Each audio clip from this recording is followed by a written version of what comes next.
வியட்நாமில் அமெரிக்கர்கள் நடத்திய போர் 19 ஆண்டுகள் நீடித்தது. அமெரிக்கா உலகத்தினுடைய 2 பெரிய வல்லரசில் ஒன்று அந்த காலத்தில். அவர்களால் வியட்நாமை குண்டு மழை பொழிஞ்சு தாக்கி எவ்வளவோ பேரை கொண்டாங்க. அவங்க தரப்பில் இருந்தே ஏறக்குறைய 60,000 வீரர்களை அமெரிக்கர்கள் அந்த 19 ஆண்டுகளில் இழந்தார்கள். இருந்தாலும் வியட்நாம் அவர்களால் கையகப்படுத்த முடியலை, அடக்க முடியலை.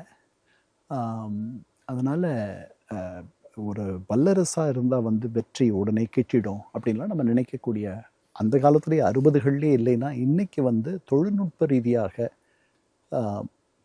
போர் நடக்கிற அளவுக்கு வந்துருச்சு. ட்ரோன்கள் ஆளில்லா விமானங்கள், அது மூலமாக தான் நிறைய தாக்குதல்கள் நடக்குது. அது உண்மையான மனிதர்கள் இடையே போர் நிகழ்வது என்பது கொஞ்சம்தான். அது ஒரு காரணமாக இருக்கும். ஏன்னா ரொம்ப மலிவான ட்ரோன்களை செய்து யுக்ரைனியர்கள் ரஷ்யாவினுடைய இதயத்தினுள்ளேயே தாக்குற அளவுக்கு அவங்க இருக்காங்க. அதனால் அமெரிக்கர்களுக்கும் இந்த சிக்கல் இருந்தது. ரஷ்யர்கள் முன்னாடி ஆப்கானிஸ்தானில் இதே மாதிரி ஒரு துன்பத்தை சந்தித்தார்கள்.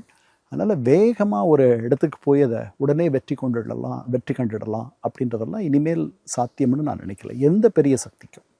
அப்புறம் உலகத்திலேயே மிகப்பெரிய நிலப்பரப்பு கொண்டது ரஷ்யா.